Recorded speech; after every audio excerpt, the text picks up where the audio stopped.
Who is our one viewer? Should put your name in the chat so we can thank you.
The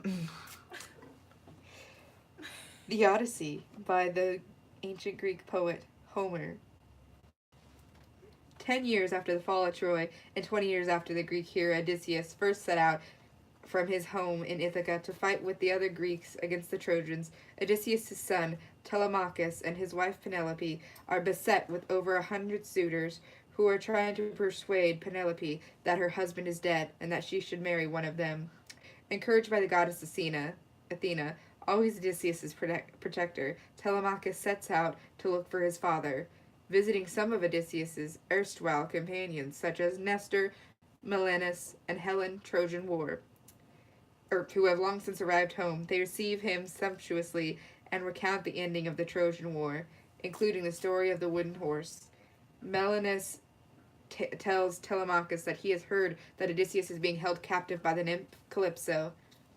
The scene then changes to Calypso's island, where Odysseus has spent 7 years in captivity.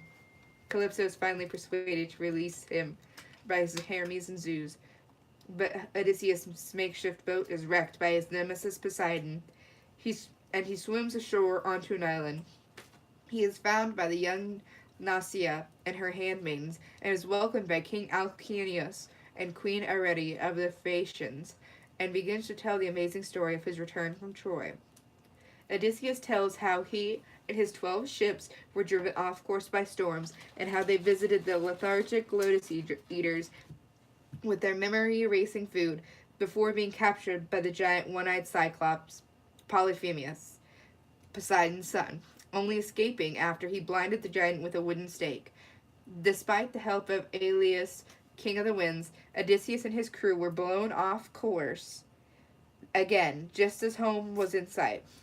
They narrowly escaped only after from the cannibal Laestrygones, only to encounter the witch goddess Circe soon after. Circe turned half his men into swine, but Odysseus had been pre-warned by Hermes and made resistant to Circe's magic.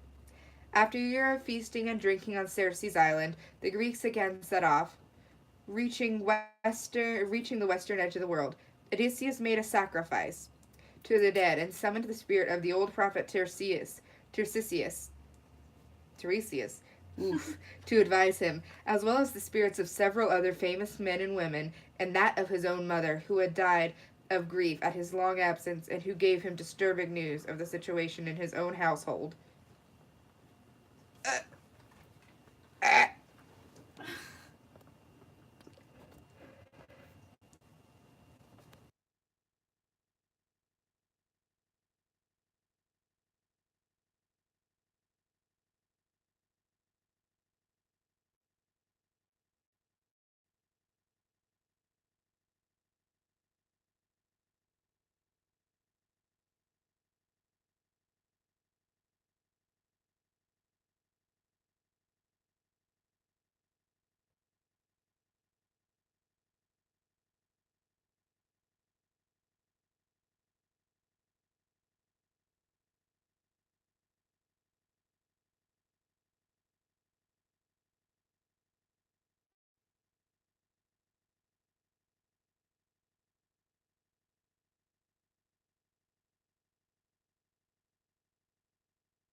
I will now continue story time with a new story called Dances with the Cucumbers by author unknown.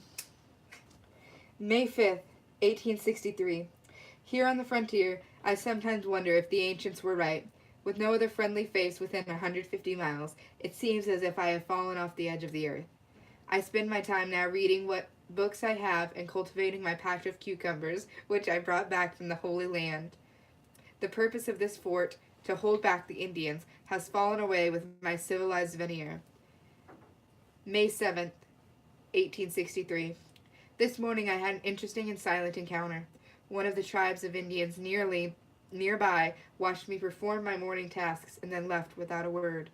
I am excited by the prospect of contact with the natives in the area. Damn, this is very primitive.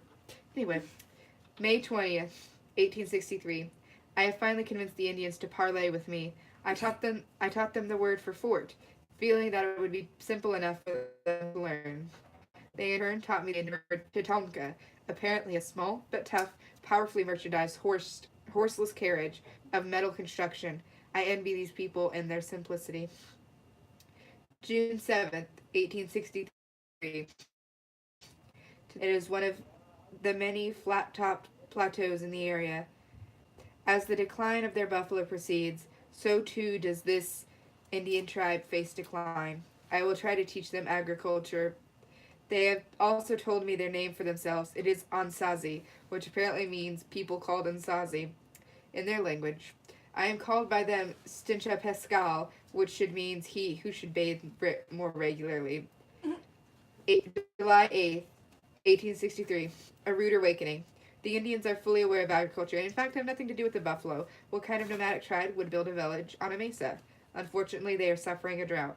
Knowing a remedy, I have told them to dig a ditch in the nearby stream of the mountainside to their mesa-top fields. In the meantime, I am pickling my cucumbers. July 20th, 1863. The drought is desperate, but the ditch is finished and my pickles are ready. I am lining the ditch with pickles. The Ansazi are doubtful, but I have promised them results in the morning. July 21st, 1863. Success. The stream has been diverted and now flows up the mountainside to the Ansazi fields.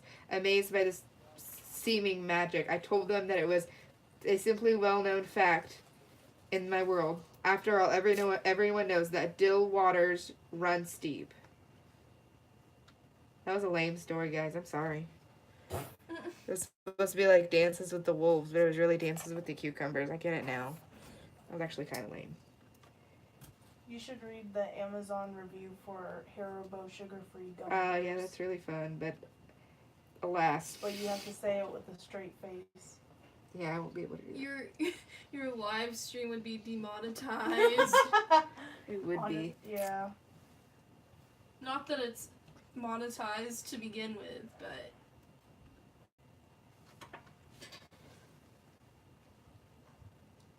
Sir Lancelot's mission. That sounds awesome. King Arthur sends Sir Lancelot out on an important mission to deliver a message to the King of Spain. It is a long distance, and Lancelot looks in the kingdom for a good horse to take him there. His own horse is sick, and all he can find is an old mare, but since he has to leave quickly, he takes the mare. About 3 days out of the kingdom, Lancelot realizes his mistake. The horse gets tired and appears to be going lame. He finally makes it to a small village and gets to the inn. He goes up to the innkeeper and explains his problem. That is, he needs a good horse so that he can fulfill his mission and deliver the message for the king. The innkeeper replies that this is only a small village and that most of the horses are not up to the task. He is welcome to look around, however, and if he can find anything, he is certainly welcome. Lancelot looks around the village, and true as the innkeeper said, no good horses to be found. As Lancelot is about to give up, he comes across the stable boy carting some feed. He asks the stable boy if there's any beast of burden in the village that he can use to fulfill his mission. The stable boy thinks for a minute and starts to reply no, but then he says, go see if Old Mange in the barn can help you. Lancelot goes over to the barn expecting a horse. What he finds is a very large dog, almost as large as a pony. The dog is a mess, however. It is mangy, parts of his fur are falling off, and he is full of fleas. Lancelot is desperate at this point, looks over carefully. It does, however, appear to be strong enough to take him to Spain, which is only 3 days away at this point. Lancelot goes back to the innkeeper and acknowledges that he cannot find a horse in the village that he can use. However, that this dog, Old Mange, might be able to take him most, if not all, the way to his destination. The innkeeper hears this, stiffen up, and says, "Sir, I wouldn't send a knight on a dog." What the fuck? "Sir, I wouldn't send a knight out on a dog like that." That makes no sense. These are supposed to be funny. Tell a really fucked up one. Because why not? Star Wars and Chinese food. Oh. All it says is, remember Mark Hamill from Star Wars? He doesn't like to eat in Chinese restaurants. He likes the food fine, but has a lot of trouble using chopsticks. Just when he starts to get really frustrated, this voice whispers in his ear, "Use the forks, Luke."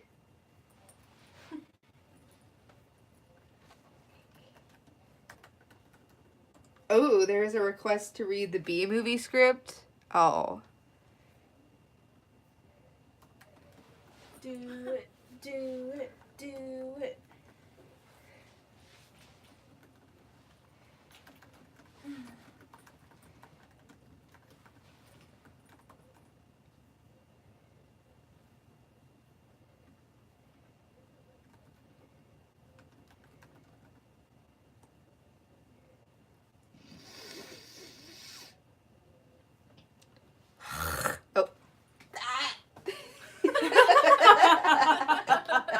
There's one viewer and I just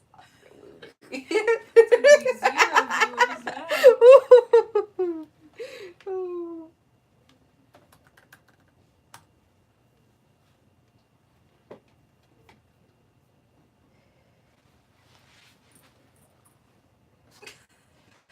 She said shared no Featuring walker. my stomach sounds.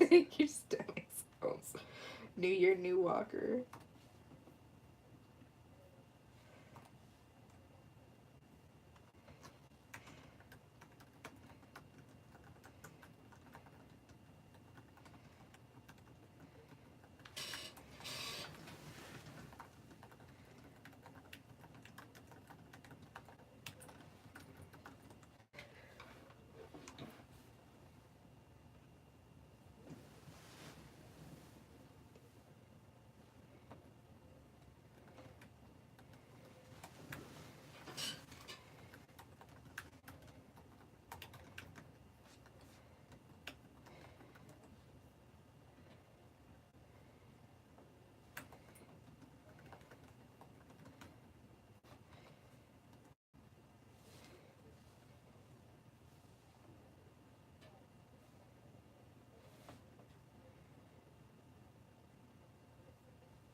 Why am I like this?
forgot how to spell printed for a sec.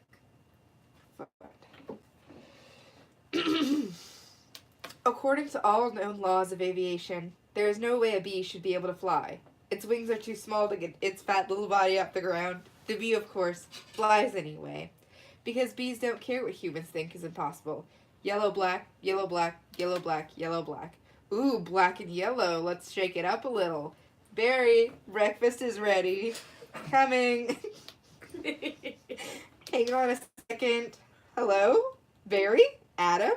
Can you believe this is happening? I can't. I'll pick you up. Looking sharp. Use the stairs. Your father paid good money for those. Sorry, I'm excited. Here's the graduate. We're very proud of you, son. A perfect report card. All B's. Very proud. Mom, I got a thing going here. You got a lint on your fuzz. Ow, that's me.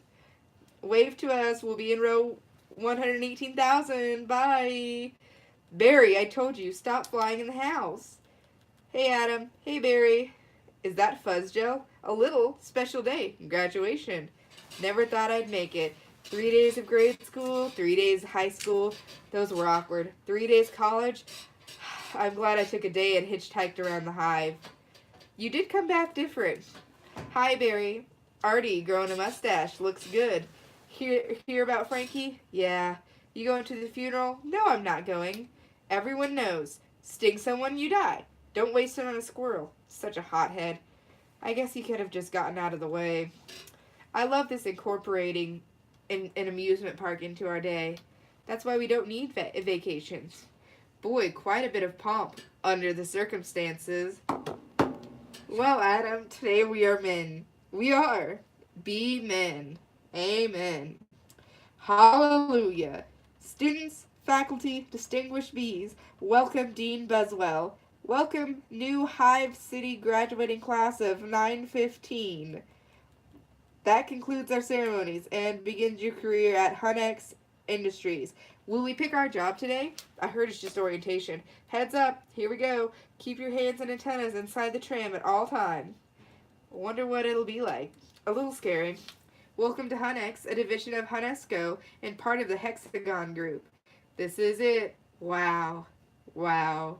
We know that you, as a bee, have worked your whole life to get to that point where you can work for your whole life.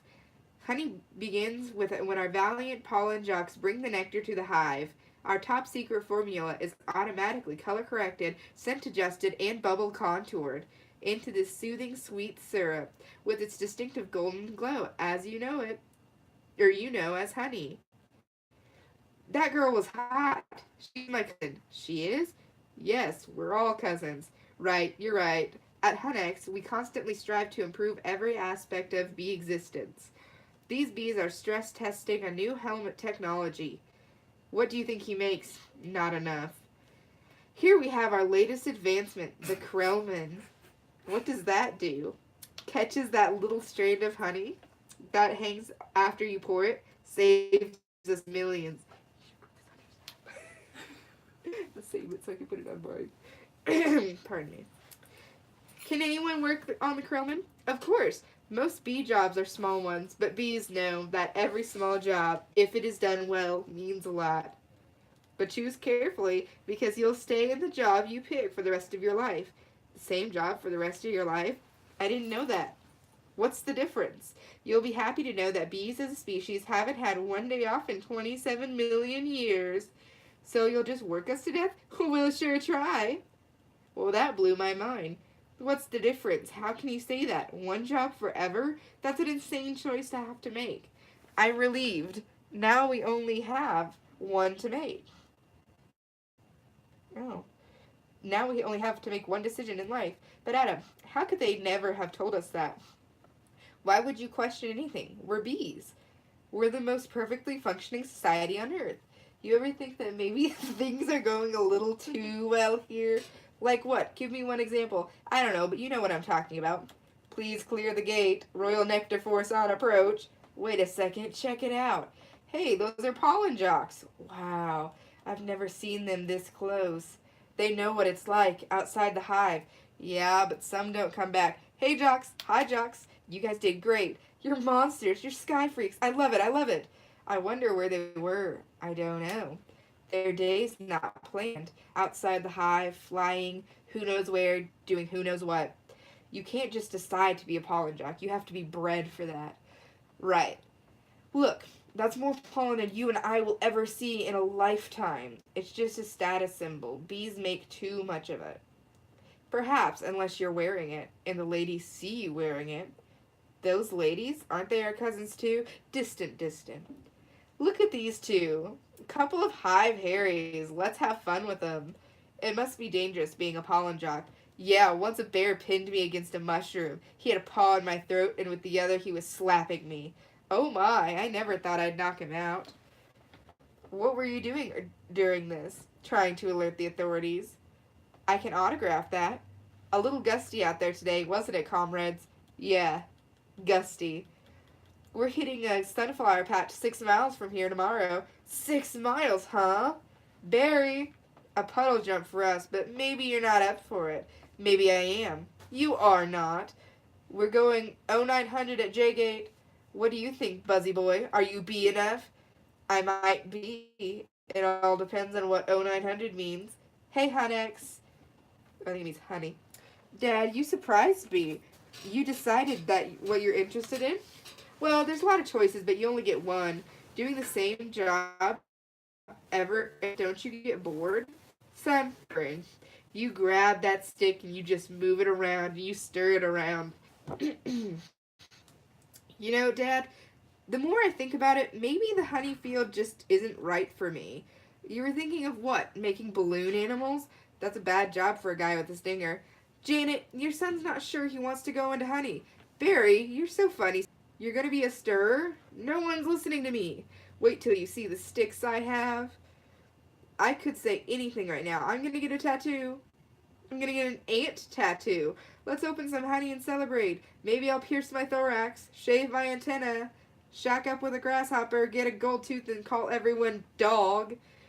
I'm so proud. We're starting work today. Come on. Yeah, right. Pollen counting, stunt bee, pouring stir, front desk, hair removal. Is that still available? Hang on. 2 left. One of them's yours. Congratulations. Step to the side. What you pick? Stellar. Wow. Oh my, what's available? Restroom attendant's open. Not for the reason you think. Any chance of getting on the Krellman? Sure, you're on. I'm sorry, Krellman just closed out.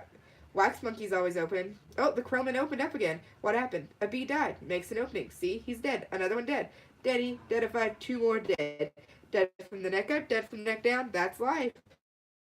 Heating, cooling, stunt bee, pourer, stir, humming inspector number 7, lick coordinator, stripe supervisor, mite wrangler, Barry. What do you think I should do? Barry? Barry. Alright, we've got the sunflower patch in quadrant 9.